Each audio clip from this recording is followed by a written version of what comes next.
आसिम, मैंने एम्बेसी को ईमेल कर दी है कि लीजा की डेथ के बाद, उसका पेपर वर्क हो जाने के बाद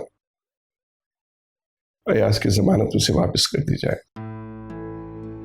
जी पापा।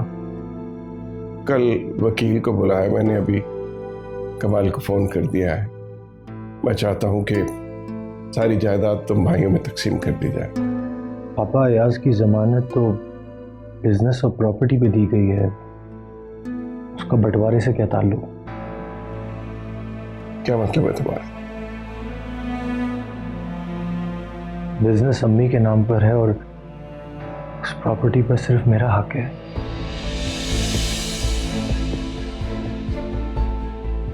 ठीक, तो तुम भी अपने अपने मेरे तेरे में आ गए। पापा, मैं क्या करूं, मजबूर हूं। उन भाइयों से क्या तवक्को रखूं जो मेरा गिरबान पकड़ें। कल को मुझे और मेरी औलाद को रोड पे घसीट के ले आए। हाँ, तुम्हारे अंदेशे सही हैं, लेकिन पापा, बहुत कुछ किया मैंने इनके लिए, मैंने हमेशा बांटा है, लेकिन अब नहीं होगा मुझसे। हर कोई अपना अपना करने लगा है। ये कैसी हवा चली है इस घर पे? कहां गई वो जंजीर जिसने सबको रिश्तों में बांध रखा था? ठीक, ओके। अब मैं अपने बच्चों के हाथों मजीद जिल्लत बर्दाश्त नहीं कर सकता। कल तुम मेरा साथ दोगे ना? ये मेरी इज्जत का सवाल है।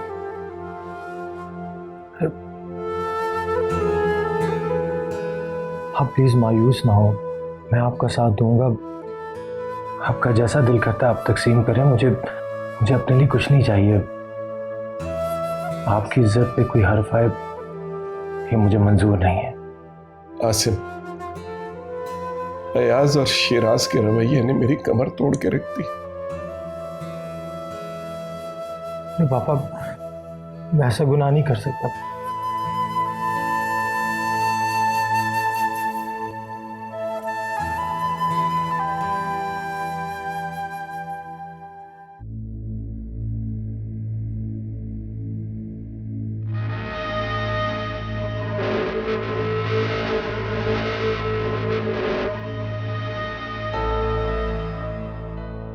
तौबा है शिराज, बुराई डालने वाली रहमा भाभी मेरे सामने आसिम भाई को भड़का रही थी। तुम्हारा दिमाग ठीक है? मेरे दुश्मन के पास गई तुम। जिन्हें मीठी छुरी से काटा जाता है ना, उनके लिए एक सांस लेना भी दुश्वार होता है। अगर मैं इन लोगों में उठूं बैठूं नहीं ना, तो मुझे पता ना चले कि इनकी नियतों का हाल क्या है। हाँ, ये तो है। इसे हर मर्द की कामयाबी के पीछे एक औरत का हाथ होता है, और मैं तो तुम्हारी बैकबोन, तुम्हें गुलामी की मदहोशी से झंझोड़ के उठाने लगी। मैं तुम्हारा जिंदगी भर एहसानमंद रहूंगा। हर शौहर अपनी बीवी का इसी तरह एहसानमंद होता है, वरना मर्द तो इतने बेवकूफ होते हैं कि इन रिश्तों के पीछे अपना खून बहा देने को तैयार होते हैं, सोचे बगैर कि वो रिश्ते कितने खुदगर्ज और लालची। आसिम भाई की तरह। आसिम ने सारी जिंदगी मुझे वजीफे पर रखा है, भिखारियों की तरह पैसे दें, और ये बात मुझे बिल्कुल बर्दाश्त नहीं। अब भी तुम्हें बहुत से लोग भड़काएंगे, वरगलाएंगे। हो सकता है अपने रिश्तों का वास्ता देके तुम्हें ब्लैकमेल करें, लेकिन तुम अपने मौकफ पे डटे रहना। खाना खाओ।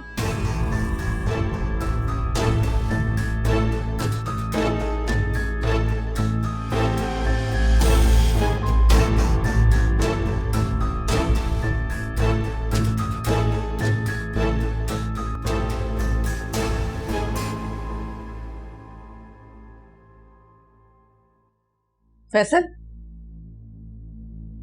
अब कहाँ जाने की तैयारी है? अपने आवारा दोस्तों में पैसे उड़ाने जा रहा हूँ, यही समझ रही है ना आप? ओह मेरे खुदाया, क्यों इस तरह की बातें सोचते रहते हो तुम? मेरे पास इतना वक्त नहीं है कि मैं तुमसे उलझती रहूं। तो जब भी आप मुझे पैसे देती हैं यही शक करती हैं, जैसे ये सारे पैसे मैं अपने दोस्तों के ऊपर उड़ा देता हूँ। पैसों की कोई बात नहीं, ये जो कुछ भी हमारा है ना तुम्हारा ही है। लेकिन तुम खुद सोचो, आज तुमने मुझसे 50,000 रुपए लिए, कल तुम्हारे हाथ फिर खाली होंगे तो मैं क्या समझूंगी? हाँ बताओ ना मुझे, कहाँ जाते हैं ये पैसे? तुमने इसे 50,000 रुपए दिए? वो इसे पैसों की जरूरत थी तो मुझे देने ही पड़े। कल तुमने जो अकाउंटेंट से पैसे लिए थे किसके लिए? वो तो सैलरी थी मेरी। सैलरी? सैलरी महीने में 4 बार नहीं मिलती, 1 बार मिलती है। और तुम इतने पैसे लेकर करते क्या हो? कितनी दफा बताऊं आप लोगों को कि अपने आवारा दोस्तों के ऊपर उड़ाता हूं। Shut up! शर्म आनी चाहिए तुम्हें अपने आवारा दोस्तों का जिक्र करते हुए अपने बाप के सामने। हाँ तो क्या हुआ, मैं आपकी तरह नहीं हूं कि अपने आवारा दोस्तों को फरिश्ता कहूं। आपके दोस्त भी तो आवारा हैं, बदमाश हैं, अपने बेटे की मंगेतर से चक्कर चलाते हैं और बाद में उसी का निकाह अपने बेटे से पढ़वा देते हैं। कमाल, कमाल क्या कर रहे हैं आप? फैसल तुम जाओ जाओ, जहाँ जा रहे हो निकलो यहाँ। तुम मुझे बताओ कि तुम्हारे कानों में ये जहर किसने घोला है? बोलो।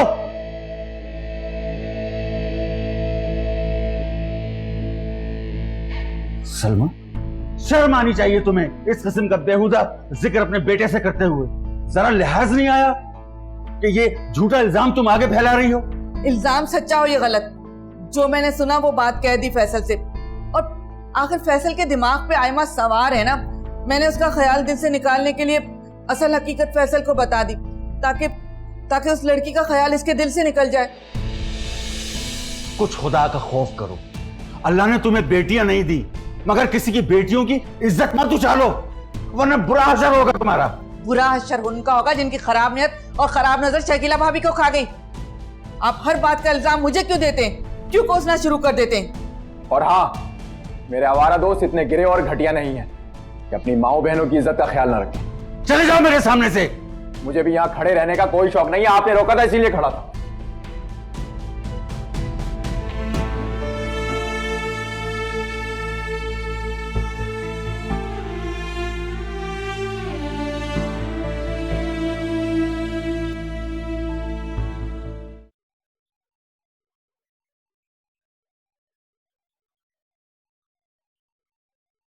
नयाज भाई,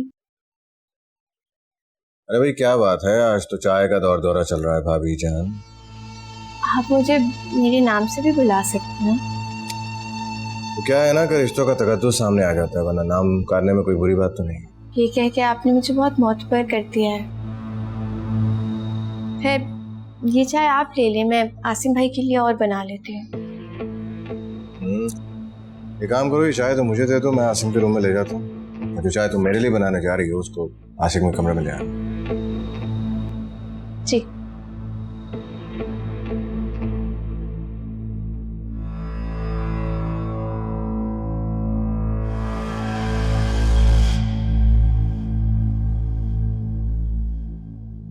आयमा, तुम्हें अयाज भाई से मोहतात रह के मिलना चाहिए। अयाज भाई ने सब घर वालों की गलतफहमी को दूर कर दिया है। वैसे भी जब एक ही घर में रहना है तो मुंह फेर के रहना मुनासिब नहीं लगता। और वैसे भी अब मेरे दिल में कोई डर या कुछ भी नहीं है उनके खिलाफ। डर तुम्हें अयाज भाई से नहीं, अली से होना चाहिए। ठीक, शादी से पहले शौहर के कान में किसी रिश्ते की सुनगुन पड़ जाए तो वो सारी जिंदगी अपनी बीवी पे शक करता रहता है। अली ने तुम्हें अयाज भाई से इस तरह बात करते देख लिया तो उसके दिल में शक बैठ जाएगा। मैं तो बस तुम्हें समझा रही। चाय बनाओ तो मुझे और शिराज को भी दे देना। जी।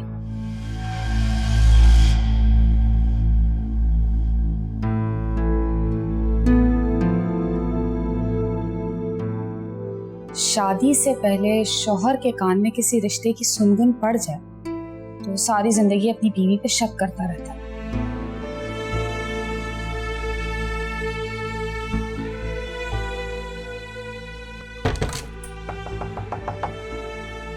आ जाओ।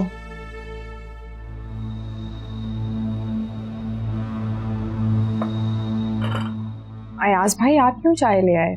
मैंने आयमा को कहा था कि आसिम के लिए चाय लेकर आए। हाँ वो आयमा, मेरा मतलब भाभी तो चाय लेके आ रही थी, मैंने सोचा मैं ही ले जाऊं, इसी बहाने तुम लोगों के साथ थोड़ा बैठ जाऊंगा।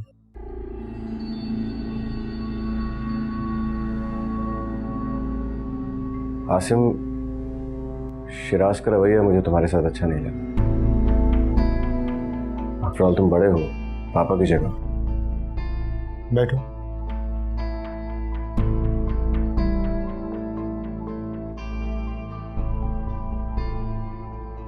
आज शिराज को अम्मी के बाद ऐसे आंखें बदलकर पापा से बात नहीं करनी चाहिए थी। वो पहले ही बहुत दुखी हैं। ठीक है रिवाज, मामा की डेथ के बाद पापा वैसे भी बहुत अकेले हो गए। अब अगर हम ही छोटे बड़े के तमीज भूल के एक दूसरे से लड़ना शुरू कर देंगे तो पापा अपने आप को और अकेला फील करेंगे। क्या बात है अयाज भाई, आज आप बहुत बदले बदले लग रहे हैं। अभी लीजा की मौत ने, मामा की मौत ने मुझे सिर्फ एक बात सिखाई, इंसान इस दुनिया से सिर्फ अपने अमाल लेकर जाता है। मैं तो बहुत बुरा इंसान था। मेरी बच्ची की मौत ने मुझे रिश्तों की अहमियत सिखाई। मैं नहीं चाहता मुझसे कोई रिश्ता छूटे, मैं चाहता हूं कि मेरे रिश्ते मेरे साथ जुड़े रहे। हमें रिश्तों को अब संभालना है, टूटने नहीं देना। अयाज, ये तो बहुत खुशी की बात है कि तुमने ये जान लिया। आसिम, मैं चाह रहा था कि मैं अपना बिजनेस तुम्हारी सुपरविजन में शुरू करूं। नहीं अयाज भाई, आप अपने पैर खुद मजबूत करें और यही तरक्की का पहला कदम है। हाँ अयाज, मुझे उम्मीद है कि तुम जो भी कुछ करोगे कामयाबी से करोगे और मैं तुम्हारे साथ खड़ा हूँ। Thank you. अच्छा अयाज, चाय तो पी लो। नहीं, ये तुम्हारी चाय है, मेरी चाय आने वाली है, ये तुम्हारे लिए लाया। Thank you.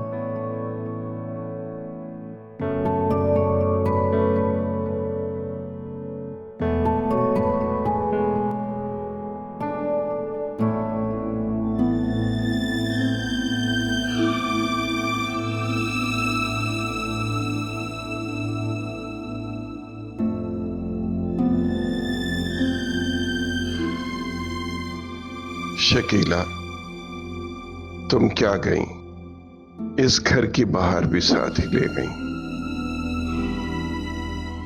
अंकल, आयवा, तो आप फिर रो रहे थे ना? क्या करूं, आंसू आंखों में थमने का नाम ही नहीं लेते। अंकल, मुझे तो कभी याद ही नहीं रहे थे। मैं तो इन आंसुओं को बिल्कुल भूल चुका था। ऐसे तो नहीं चलेगा। आप सबको रोकते हैं, मना करते हैं कि नहीं रोना, और खुद कमरे में छुप के रो रहे हैं।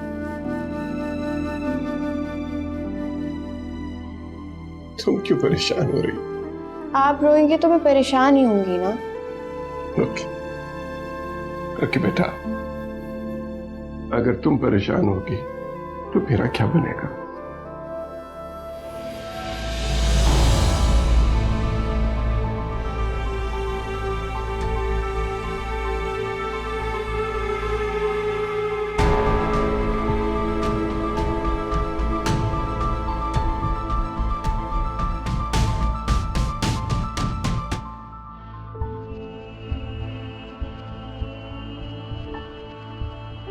अरे समझाओ इस पागल को, खामखाई रो रही। आप अंकल को समझाएं, रो रहे थे। मैं किस किस को समझाऊं, मुझे तो खुद समझ नहीं आ रही। एनीवेज, मैं यहाँ आपसे इजाजत लेने आया था। क्या मैं और आयमा? हाँ हाँ, क्यों नहीं बेटा, तुम इसे ले जाओ। हम कहीं नहीं जा रहे, आपने वॉक पे भी तो जाना है ना। आए माँ, बुरी बात है। अली तो मैं ले जाना चाह रहा था, उसके साथ चली जाओ। आप फिर कमरे में बंद हो जाएंगे। नहीं नहीं, क्यों बंद दूंगा मैं? ठीक है, मैं चेंज करके आऊंगी। ओके।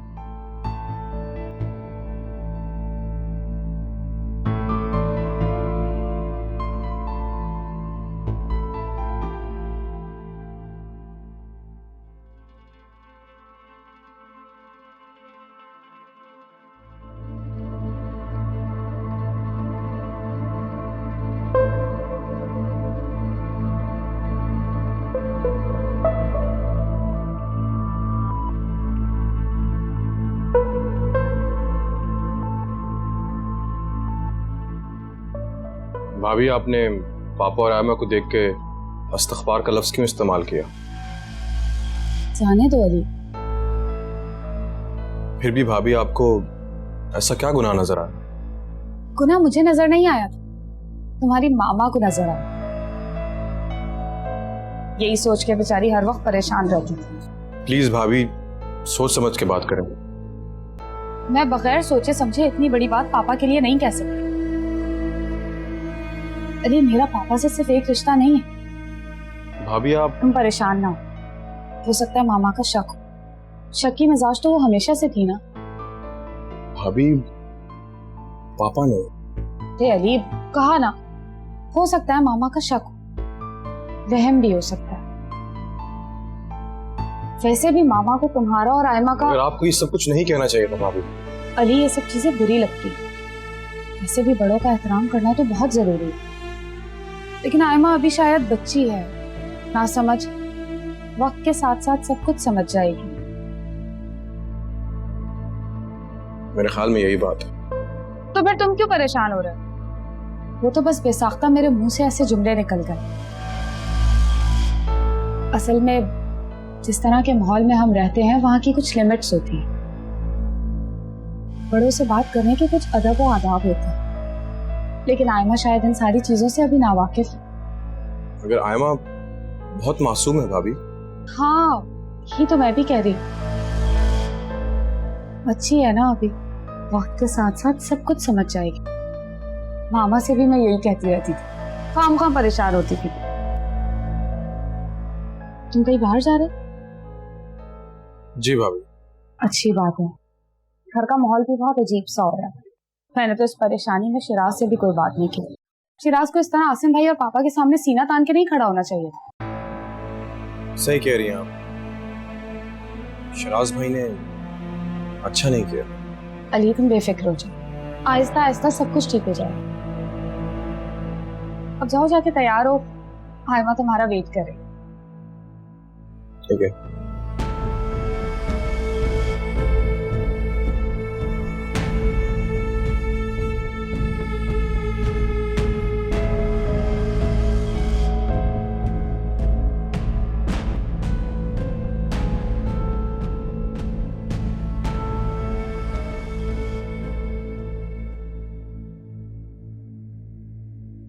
यार तुमने तो कमाल कर दिया।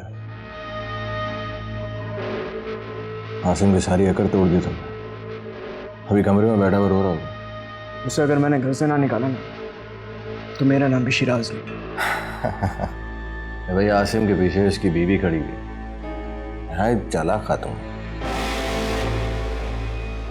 रायमा को बिजनेस में पार्टनरशिप के बारे में कहा था, तो वो रायमा ने कहा कि नहीं, बिजनेस तो अपना ही अपना। आसिम भाई की जो असल ताकत है ना, वो उनका बिजनेस है। पापा उसे आसिम भाई की मलकियत करार देते हैं क्योंकि ये इसकी माँ का बिजनेस है। पापा भी अपनी पहली बीवी से ज्यादा प्यार करते हैं। मेरी और तुम्हारी माँ से तो सिर्फ ढोंगा प्यार। कोई ना कोई ऐसी तरकीब, कोई ना कोई ऐसा तरीका सोचें कि बिजनेस हमारे हाथ। बहुत मुश्किल है, जो मिल रहा है फिलहाल इसी पे इस्तेफादा करो। मुझे तो समझ में नहीं आ रहा, अली के तो हाथ कुछ भी नहीं आएगा। पापा के पास क्या बचेगा? अली का नसीब है, वैसे भी अली खुश है ऐसे वायमे को मिलने में।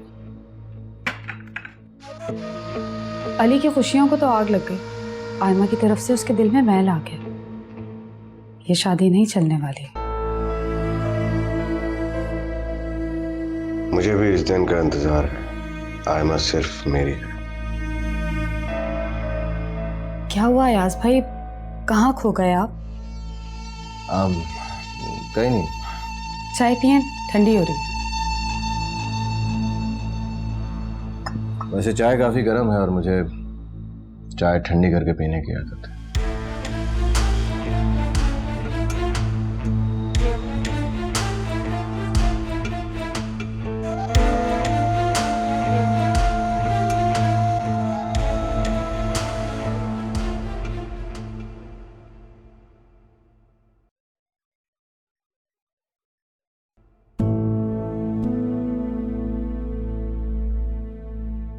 क्या बात है?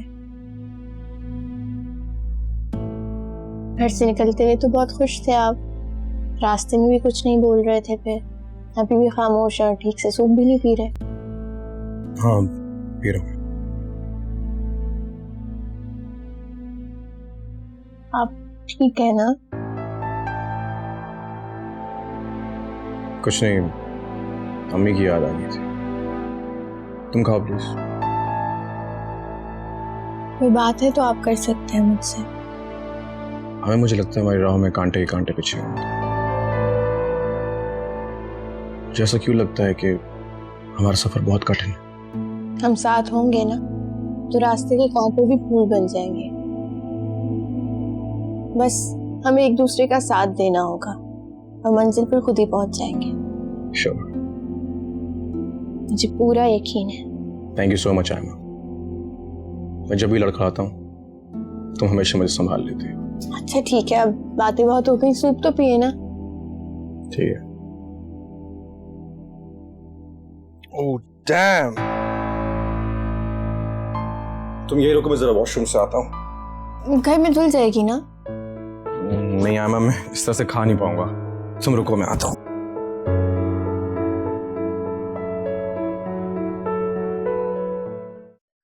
चलो भाई, जो दिल चाह रहा है वो ऑर्डर कर लो। अरे आज लगता है फिर से आंटी को ब्लैकमेल करा है।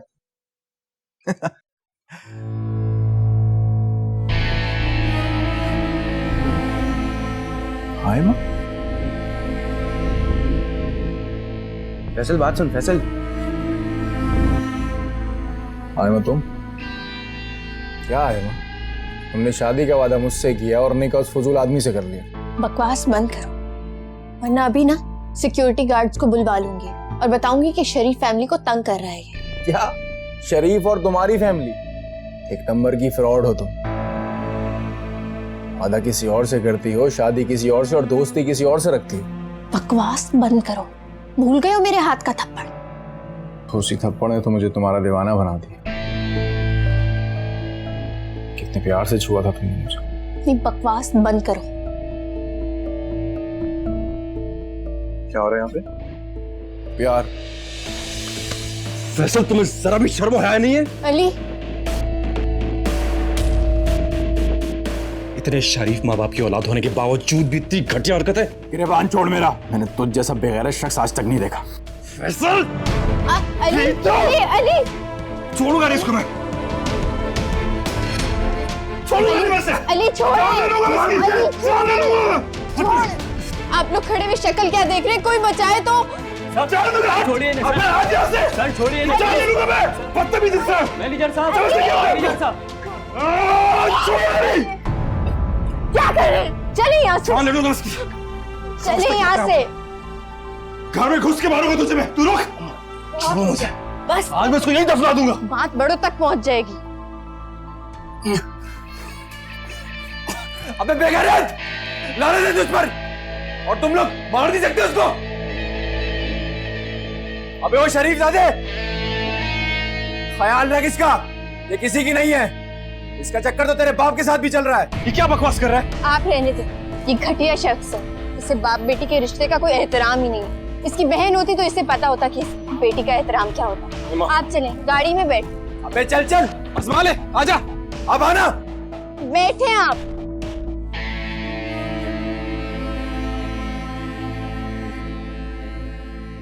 जल्दी चले, चले, चले।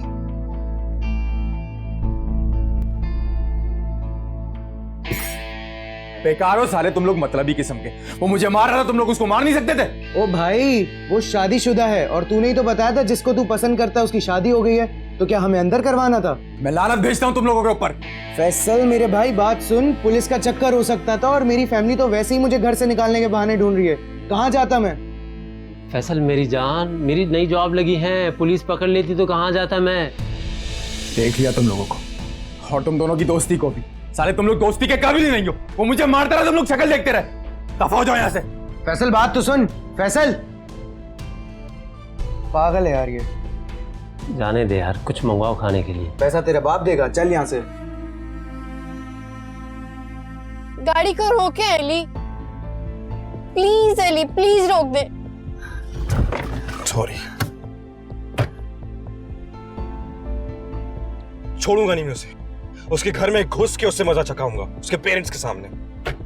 बस करते, अब तो अकल आ जानी चाहिए उसके साथ बहुत हो गया। और पहले मैंने भी तो थप्पड़ मारा था एक बार उसको।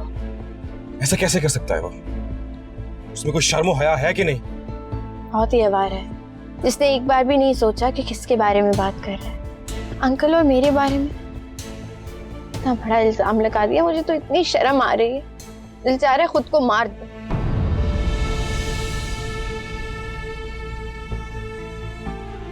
सॉरी यार,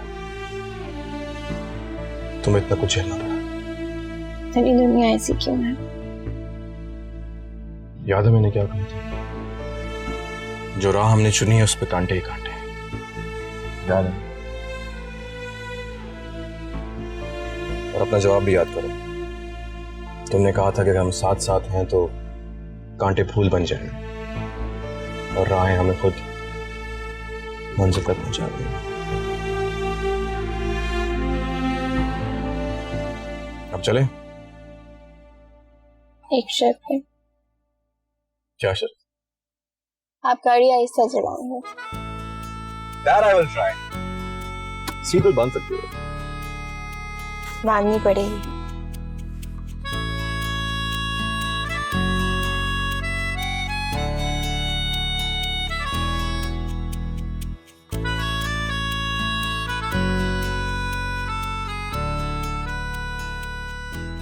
कहाँ जा रही?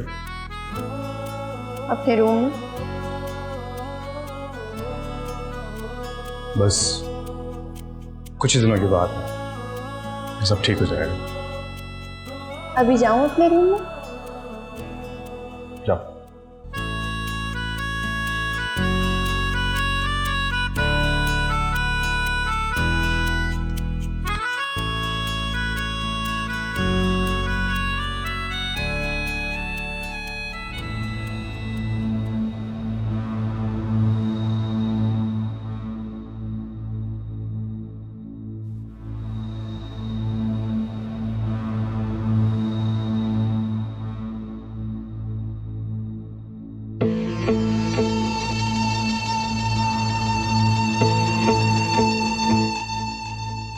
कौन?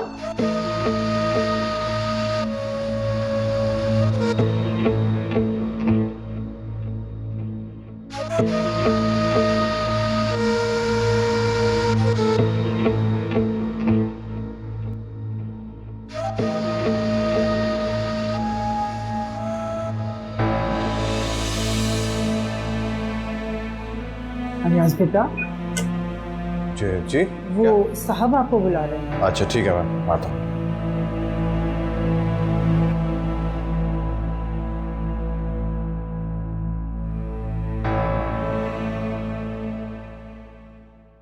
फैसल, ये क्या हुलिया बनाया तुमने हैं? अब क्या कर आए हो? आप बिल्कुल परेशान मत हो, मैंने ऐसा कुछ नहीं किया जिससे आपका नुकसान हो। गाड़ी की फिक्र है ना, जाके देख लें। ठीक है, बिल्कुल। नुकसान अपना तो किया है ना तुमने नुकसान। फैसल, फैसल क्या हो गया? हाँ, ये क्या हालत बना रखी है तुमने? एक तो आप लोग पता नहीं क्यों हर बात का पतंगड़ बना लेते हैं। कुछ नहीं कर आ रहा हूँ, बस एक आशिक था, उसकी पिटाई कर दी मैंने। पिटाई? लग तो नहीं रहा कि पिटाई कर आए हो, ऐसा लग रहा है कि पिटाई खाकर आए हो। किससे लड़के आ रहे हो? बताओ, अब किससे लड़कर आ रहे हो?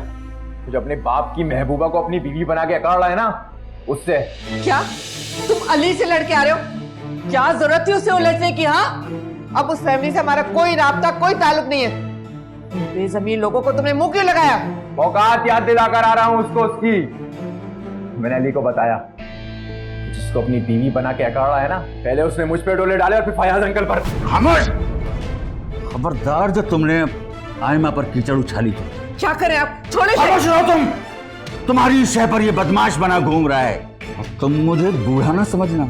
अगर अब तुमने आयमा पर कीचड़ उछालने की कोशिश की तो मैं तुम्हें इस तरह फेंक दूंगा जैसे घर से कचरे को फेंकते हैं, और साथ में तुम्हारी इस बेवकूफ और हासिद मां को भी। क्या करें आप?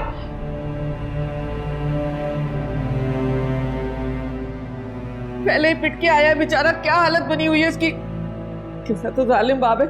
चलो चलो मेरे बच्चे, चलो। अयाज बेटा, ये तुम्हारा कानूनी और शरई हक है, इसे अच्छी तरह देख लो। नहीं बाबा, मुझे आप पे यकीन है। इसमें वो हिस्सा भी है जो शकीला का था। एक मिनट फयाज, तुम्हें शकीला के हिस्से में से शहराज और अली को भी कुछ ना कुछ देना चाहिए। बाबा, मैं चाहता हूं कि तकसीम बराबर की। बिल्कुल बराबर है अयाज। ये वो प्रॉपर्टी है जो शकीला को उसकी शौहर की तरफ से मिली थी, यानी तुम्हारे, समझ रहे हो ना तुम? जी बाबा, और आपने अच्छा किया कि ये नहीं कहा कि प्रॉपर्टी मुझे मेरे बाप की तरफ से मिली। हाँ बेटा, तुम मेरे ही बेटे हो, लेकिन ये वो हिस्सा था जो उनकी तरफ से मिला था। मेरी जायदाद में से तुम चारों को बराबर का हिस्सा मिलेगा। अभी सिर्फ तुम्हें मिल रहा है, लेकिन तुम्हारा केस खत्म होने के बाद आसिम, शिराज और अली को उसका हिस्सा मिल जाएगा। अब फयाज, ये कागजात तुम्हें ना अपने चारों बेटों के सामने रखने चाहिए। आजकल के बच्चों का क्या भरोसा। शराज को तो तुम देख ही चुके हो, कैसे गिरगिट की तरह उसने रंग बदले हैं। जी जी आप सबको एक एक कॉपी मिलेगी, सबको बराबर का हिस्सा मिलेगा। अयाज, तुम साइन कर बेटा, ताकि मैं वकील के पास ये फाइल भेज दूं। जी बाबा। फयाज, तुम बिजनेस की तकसीम कैसे करोगे? वो आसिम का हिस्सा है, क्योंकि शादी से पहले मैं इरम के पैसों से कारोबार कर रहा था। अच्छा अच्छा, मैं समझ गई। तुम किसी का हक थोड़ी मारोगे। क्या सोच रहे बेटा? कुछ नहीं। सिग्नेचर्स करो और इसकी एक एक कॉपी अपने सब भाइयों को दे देना, ताकि उनके पास प्रूफ रहे। जी बाबा, ठीक है।